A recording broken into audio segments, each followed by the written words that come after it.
welcome to today's webinar, Building a First-Class Marketo Personalization Strategy.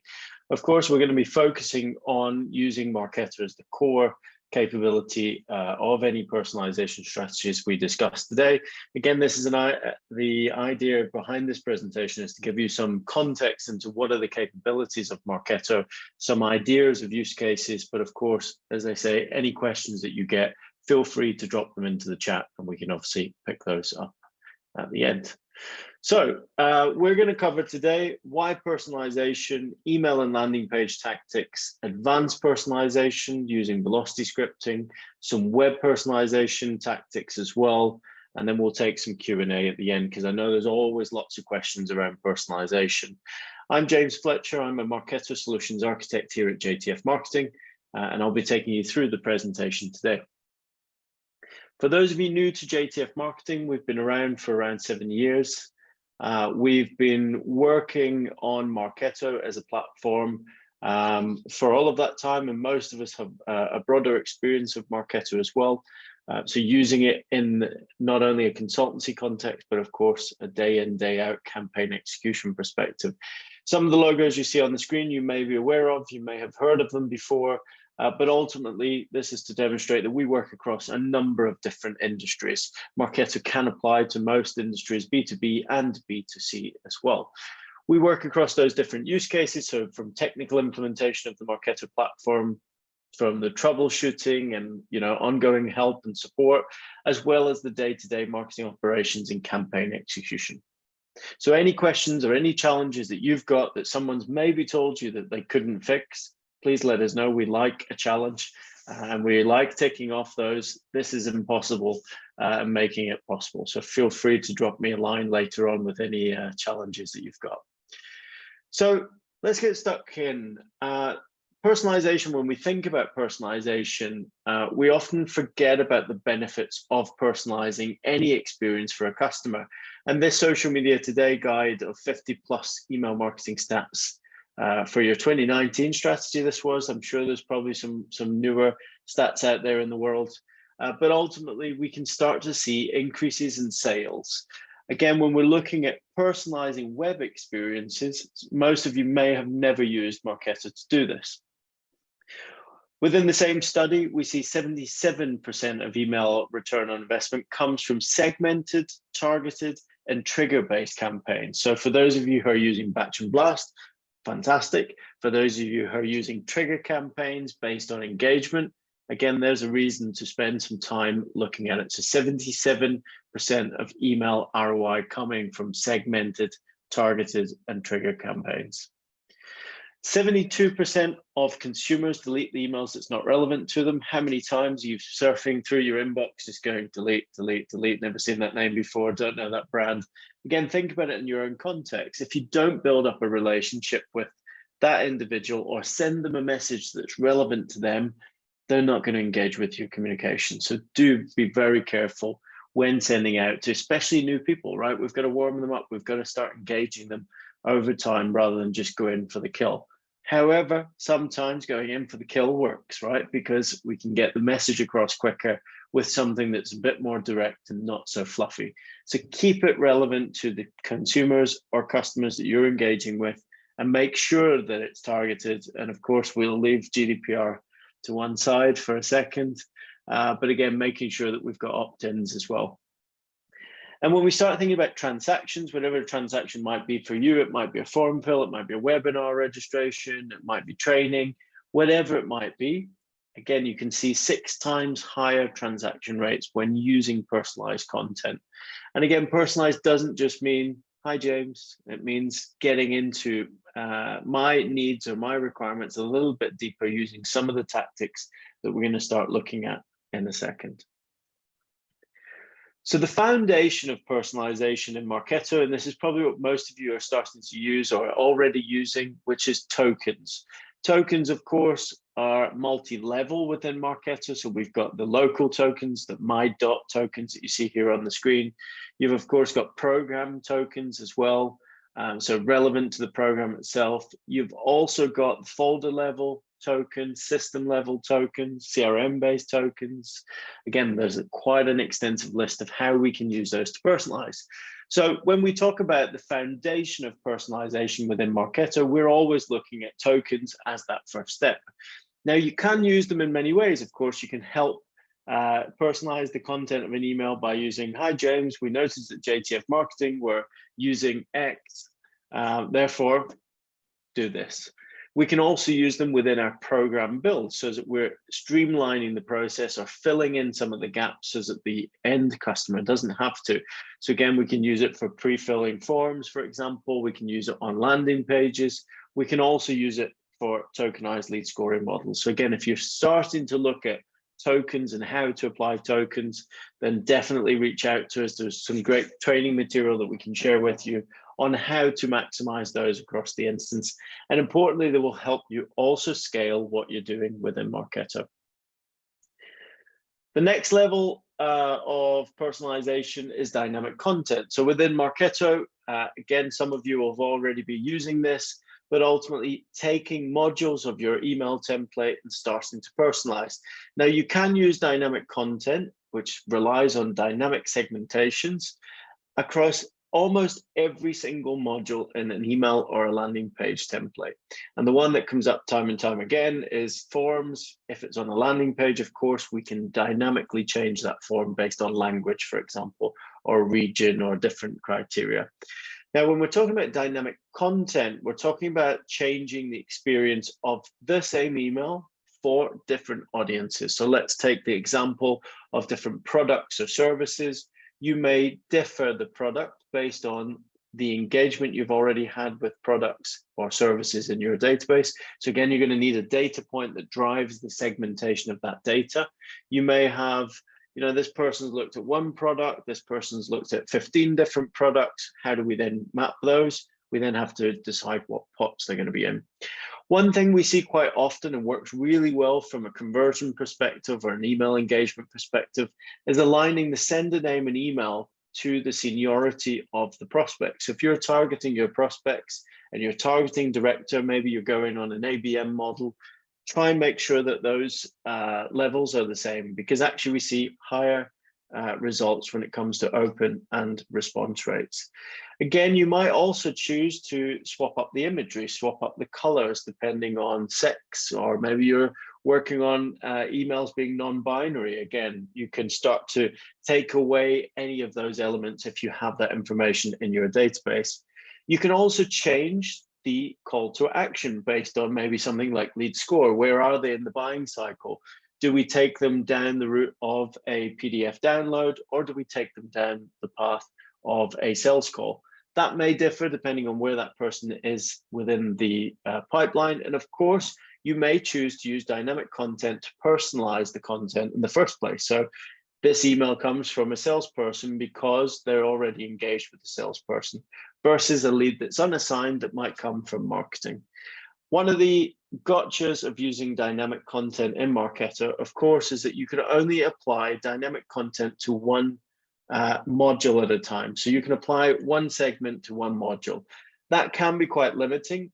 You've got two ways to work around it. One, use velocity scripting, or two, look at using more detailed dynamic segments. But of course, as you can see here on the right-hand side of my screenshot, I've got a list of kind of target countries there and also job function. So again, I may be choosing to apply the image to be the job function, and maybe the text would be all the same, or maybe it changed based on language. And again, you can start to optimize this over time. One of the important parts when looking at dynamic content is checking the data. Remember, if the data doesn't split out within your dynamic segmentation, if everybody's sitting in default, they'll get whatever this default version is. So if it's empty in this case of the demo image, then no one will get a nice pretty image to click on. And equally, if the text is the dummy text, then of course you'll have to make sure that that's been updated. Now, one thing, and this comes from experience of building newsletters with lots and lots of dynamic content, remember that they are actually quite tedious to build, because you've got to populate the content for every single thing that you want to personalize or create dynamic content against. So don't go crazy is my advice, because the email marketer will love you or hate you. And it's probably going to be on the hate side more than it will be the love. And importantly, it gets harder and harder to see, well, how many variations did we send? how many elements do we then start to report on, and why did that make a difference? Was it the content? Was it the imagery? So almost split those out into some testing as well. But again, go back to that data point. If there is too many people based in the default, do your best to try and segment a little further, or look at the data set to make sure that they should be included in the first place. So if you want to get to more advanced personalization, unfortunately, the only way to get there for many of us is velocity scripting. Now, if you haven't heard of velocity scripting, it's basically a JavaScript code that sits within a token in Marketo, and we can build any kind of content using this code. So it almost is a query if you put it in that context. I want to show all insurance policies against this individual that are coming up for renewal in the next 3 months, for example, and populate an email template with a table or policy information in order to send that email out to the customer. Now, this often comes into play when we're looking at some more advanced structures within Marketo and the CRM integration, so Salesforce or Dynamics, or using custom objects in Marketo as well. So let's say, for example, we want to pull that policy information in. That policy information needs to either be a custom object in Marketo or a visible object in the CRM, which is related to an individual, because every individual related to that object will receive the content. So you can start to do pretty clever stuff with velocity scripting. Now, that's the extreme case of using data that currently sits outside of Marketo. You can also use it to do dynamic segmentation and almost deeper levels of segmentation as well. The problem is you've got to be able to, or be comfortable with, at least editing HTML and a little bit of JavaScript. And again, if you don't have that expertise in-house, we can definitely help you with that by providing you the velocity scripting capabilities.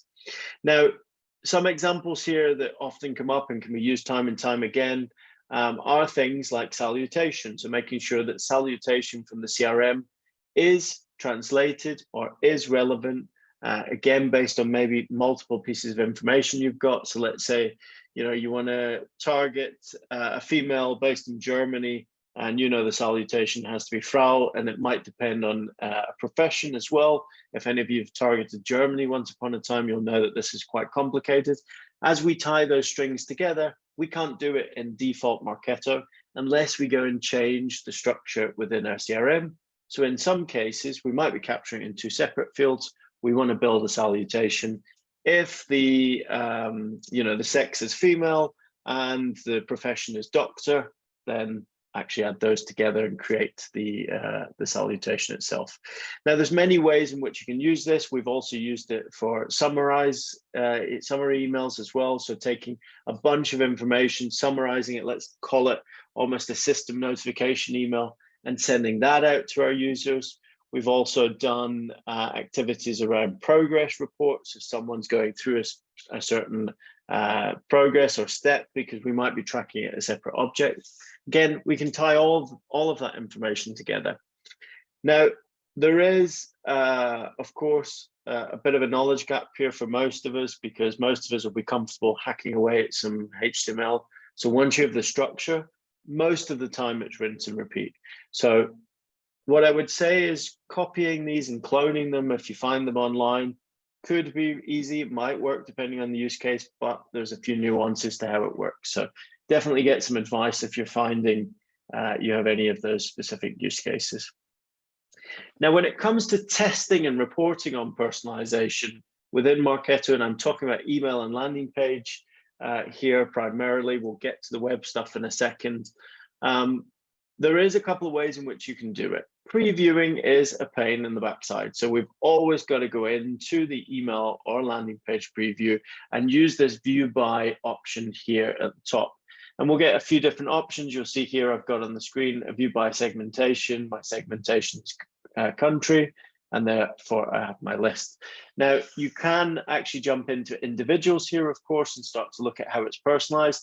The biggest pain point, I think, for all marketers when you build dynamic content into an email or any level of personalization is you can only get the examples out by sending yourself a sample one by one. which is very annoying because if your directors are asking you, well, how many versions are we sending? It's going to get complicated. It's going to be really hard to show them every kind of capability. So often what I would do in this scenario is I would book a meeting with them or record a video just going, this is the example of this one. This is the example of that one. Again, this is where the complexity of adding too many layers of personalization can be very complicated in order to demonstrate actually what's changing. What does it look like? Of course, with its images and CTAs, that's obviously a bit easier to then segment. Now, one of the other things is once you're building your reporting, of course, under the email performance report, you can actually group by segment. So under the setup, you can go in and apply the segmentation that you want to see the email report by as well. So if you want to say, well, you know, did Spain do better than the Netherlands? What can we see in the report? And what does the email performance then look like?